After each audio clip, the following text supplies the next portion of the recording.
καλημέρα και από μένα. Είμαι η Επιπερίου Σοφία. Είμαι ειδική γραμματέας Συνδικαλισμού και Οργάνωσης του Πανελληνίου Συλλόγου Διαιτολόγων και Διατροφολόγων και είμαι σήμερα κοντά σας για να σας μιλήσω για τα διαγνωστικά τεστ τροφικής υπερευαισθησίας. Πριν πω λοιπόν για τα διαγνωστικά τεστ, να ξεκινήσουμε λίγο με τον όρο τροφική υπερευαισθησία, να πούμε λίγο τι είναι.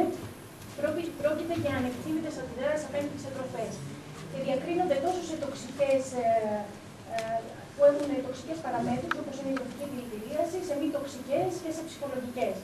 Σήμερα θα αναφερθούμε στις μη τοξικές αντιδράσεις σε τροφές, οι οποίες χωρίζονται σε δύο βασικές κατηγορίες. Είναι οι ανοσολογικές, τροφικές αλλεργίες δηλαδή, και οι μη ανοσολογικές, τροφικές δυσανεξίες. Όσον αφορά την πρώτη κατηγορία, που είναι ανοσολογικές αντιδράσεις, οφείλονται κυρίως στο ανοσοποιητικό σύστημα και μπορεί να μεσολαβούνται είτε μέσω των αντισωμάτων IgE, είτε και να είναι μη IgE, δηλαδή να μην μεσολαβούνται μέσω αυτών των αντισωμάτων. Θα πούμε παρακάτω τι είναι αυτά τα αντισώματα. Τώρα, όσον αφορά τις τροφικές δυσανεξίες, δεν μεσολαβούνται μέσω του ανοσοποιητικού συστήματος και μπορεί να οφείλονται σε διάφορες παραμέτρους, όπως είναι η ανεπάρκεια ενζύμων, κάποια συστατικά των τροφίμων, να υπάρχουν φαρμακολογικές δράσεις των συστατικών, είτε να είναι και απροσδιορίστης της φύσης. Λίγα λόγια για το περιεχόμενο, θα έχει δύο μέρη. Το πρώτο μέρος της ομιλίας μου θα γίνει μια αναφορά περί τροφικής αλλεργίας, ποιος είναι ο προκαλεσμός και τα συμπτώματα, ποια είναι τα τροφικά αλλεργιογόνα, πώς γίνεται και η διάγνωση και η αντιμετώπιση του. Ενώ το δεύτερο μέρος, συγγνώμη που κάνει λάθος, θα αναφέρεται στην τροφική δυσανεξία, ποια είναι τα συμπτώματά της, αν είναι αξιόπιστα τα διαγνωστικά τεστ, ποια είναι η σχέση μεταξύ τροφικής δυσανεξίας και ταχυδαρκίας και κάποιους μύθους και αλήθειες. Στο πρώτο μέρος λοιπόν της παρουσίασης αναφερόμαστε στην τροφική αλλεργία. Τι είναι λοιπόν αυτή? Είναι η μη φυσιολογική αντίδραση του ανοσοποιητικού συστήματος σε κάποιο ή κάποια αλλεργιογόνα συστατικά των τροφίμων.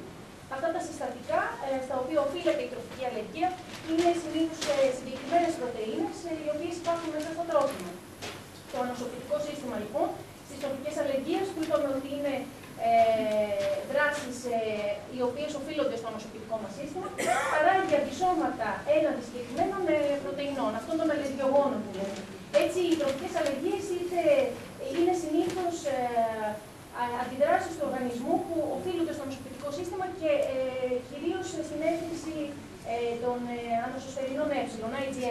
Υπάρχουν ωστόσο και κάποιες που είπαμε μη IgE, όπως είναι η αντίδραση στη γλουτένη ή αλλιώς στη λιοκάκη, στην οποία δεν θα αναφερθούμε.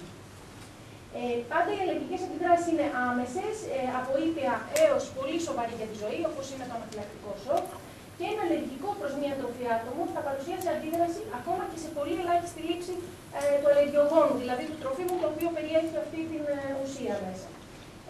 Τέλος, η αλλεργική αντίδραση μπορεί να προκληθεί είτε από μερικά λεπτά είτε μέχρι μία ώρα μετά την κατανάλωση της τροφής.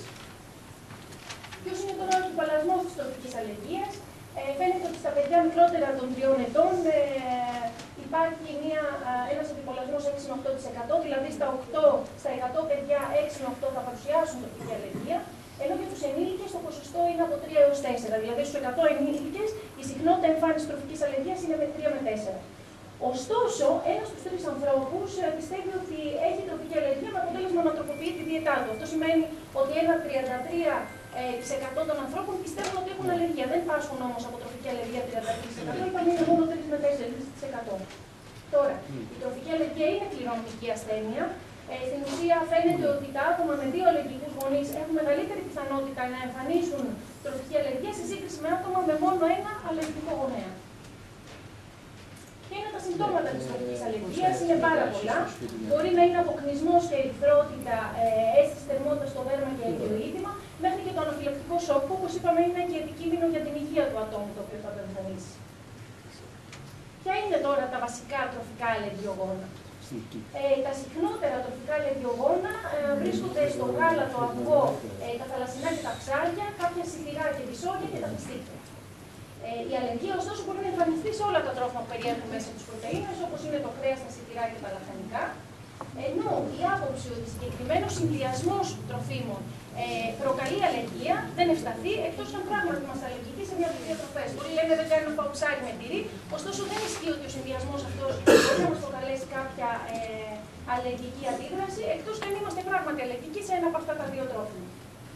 Τώρα, άλλοι παράγοντες εκτός της διατροφής μας μπορούν να έχουν κάποια επίδραση στην εκδήλωση της τροφικής αλλεργίας, όπως είναι η άσκηση, η κατανάλωση αλκοόλ ή η λήψη ασπιρίνης.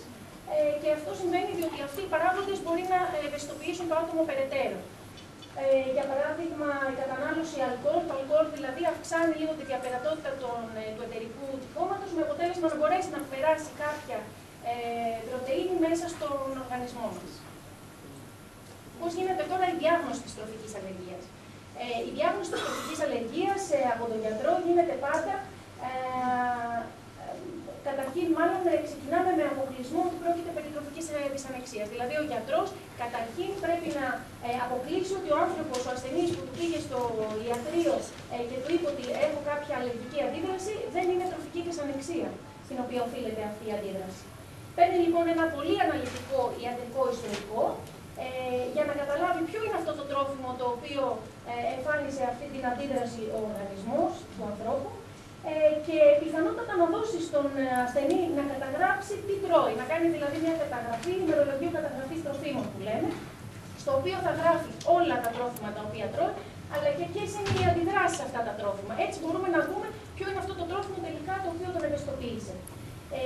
Στη συνέχεια θα εφαρμόσει μια δίαιτα αποκλεισμού του ύποπτου τροφίμου. Δηλαδή θα δώσει μια δίαιτα στην οποία θα αποκλείεται το ύποπτο τρόφιμο. Χωρίς να είμαστε σίγουροι ποιο είναι αυτό, θα το αποκλείσουμε.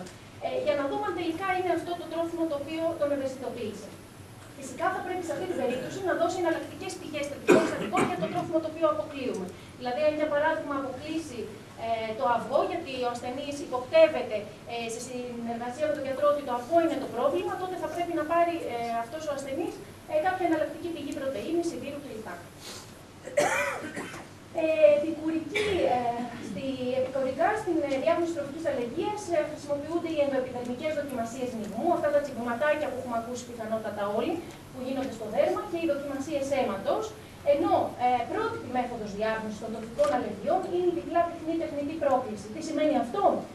Δίνεται το ύποπτο τρόφιμο στο ευαισθητοποιημένο άτομο και αν πράγματι επανέλθουν τα συμπτώματα, τότε πρόκειται για τροφική αλλεργία. Βέβαια, αυτό σε καμία περίπτωση δεν συστήνεται να γίνεται σε περιπτώσεις που η αλλεργική αντίδραση είναι τόσο σοβαρή που μπορεί να είναι απειλητική για τη ζωή του ατόμου. Δηλαδή να προκαλέσει αναφυλαξία, σοκ, το οποίο είναι πολύ επικίνδυνο. Και φυσικά πραγματοποιείται πάντα υπό ιατρική παρακολούθηση. Δεν έχουμε κάποια υπόνοια ότι πάσχουμε από τροφική αλλεργία και πάμε μόνοι μας να δοκιμάσουμε αυτό το τρόφιμο στο σπίτι μας. Διότι σε αυτή την περίπτωση μπορεί να είναι επικίνδυνο για τη ζωή μας. Τώρα, όσον αφορά για τις ενδοδερμικές δοκιμασίες, δύο λόγια. Καταρχήν, αποτελούν μια γρήγορη, απλή και σχετικά ασφαλή διαδικασία, η οποία μας δείχνει ότι αν είναι θετικό το τεστ, τότε σημαίνει ότι υπάρχουν αυτά τα αντισώματα που είπαμε, τα IgE, οι ανοσοσφαιρίνες αυτές δηλαδή στον δέρμα, έναντι του τροφίμου που ελέγχθηκε. Δηλαδή φαίνεται ότι όταν υπάρχει θετικό το τεστ, τότε πράγματι υπάρχουν αυτές οι ανοσοσφαιρίνες, αυτά τα αντισώματα στο δέρμα μας. Ωστόσο, αυτή η θετική δοκιμασία μπορεί να μην εμφανίζει, να ισχύει, να βρίσκεται μια θετική δοκιμασία σε κάποιο τρόφιμο στο δέρμα μας, ωστόσο να μην εμφανίζεται αλλεργική αντίδραση. Όταν το τρώμε δηλαδή, παρόλο που μας έχει δείξει η ενδοδερμική δοκιμασία ότι πάσχουμε από τροφική αλλεργία σε αυτό το τρόφιμο, να μην εμφανίζεται αλλεργική αντίδραση. Γι' αυτό λοιπόν για τη διάγνωση της τροφικής αλλεργίας δεν αρκεί να βγει μόνο θετική δοκιμασία στο ενδοδερμικό τεστ, αλλά θα πρέπει να υπάρχει και το ιστορικό το οποίο επιβεβαιώνει ότι το άτομο είναι αλλεργικό απέναντι σε αυτό το συγκεκριμένο αλλεργιογόνο τρόφιμο. Πάντα δηλαδή σε συνδυασμό αυτές οι δύο μέθοδοι βγάζουν τη διάγνωση. Υποπτευόμαστε και το απλά επιβεβαιώνουμε ότι πράγματι είναι από αυτό. Συνεπώς λοιπόν η διάγνωση γίνεται μόνο όταν κάποιος έχει θετική αντίδραση στη δοκιμασία αυτή και συγχρόνως το ιστορικό του υποδηλώνει αλλεργία στο συγκεκριμένο τρόφιμο. Όσον αφορά τις δοκιμασίες αίματος τώρα, για τη διάγνωση τροφικών αλλεργιών πάντα, σε περίπτωση που υπάρχει αλλεργικό έξεμα ή τα συμπτώματα της αλλεργικής αντίδρασης είναι πάρα πολύ σοβαρά, δεν μπορούμε να πραγματοποιήσουμε δοκιμασία λιγμών, δηλαδή αυτά τα τσιμπηματάκια, διότι μπορεί η όλη αυτή δοκιμασία να επιφέρει πολύ ανευθύμητες δράσεις στο άτομο και να είναι επικίνδυνες για τη ζωή του. Σε αυτή την περίπτωση, λοιπόν, αφού δεν μπορούμε να κάνουμε ενδοδερμικές δοκιμασίες, κάνουμε μια αιματολογική εξέταση που μπορεί να είναι διάφορες αυτές οι εξετάσεις. Έχουν βγει και κάποιες καινούργιες, πέρα από τα RAS που ήταν τα πιο διαδεδομένα παλιότερα. Για τη διάγνωση βέβαια της τροφικής αλλεργίας πάλι δεν φτάνει να βγει απλά θετική η αντίδραση σε ένα από αυτά τα τεστ, αλλά απαιτείται να υπάρχει θετικό ιστορικό. Πάντα λοιπόν, είτε πρόκειται για ενδοδερμικές δοκιμασίες, είτε πρόκειται για δοκιμασίες αίματος, θα πρέπει να υπάρχει πόνη ότι πάσχει αυτός ο ασθενής από τροφική αλλεργία σε συγκεκριμένο τρόφιμο και απλά επιβεβαιώνεται με αυτές τις δοκιμασίες. Πώς αντιμετωπίζεται τώρα η τροφική αλλεργία? Ο πιο αποτελεσματικός τρόπος φυσικά είναι ο αποκλεισμός του τροφίμου αυτού καθώς και των παραγόγων του από τη δίαιτα. Ωστόσο, για να βεβαιωθούμε ότι η διατροφή παραμένει επαρκής και να αποφευθούν φυσικά τυχαίες λήψεις του αλλεργιογόνου τροφίμου, καλό είναι να παρακολουθείτε το αλλεργικό άτομο από τον επαγγελματία διαιτολόγο-διατροφολόγο.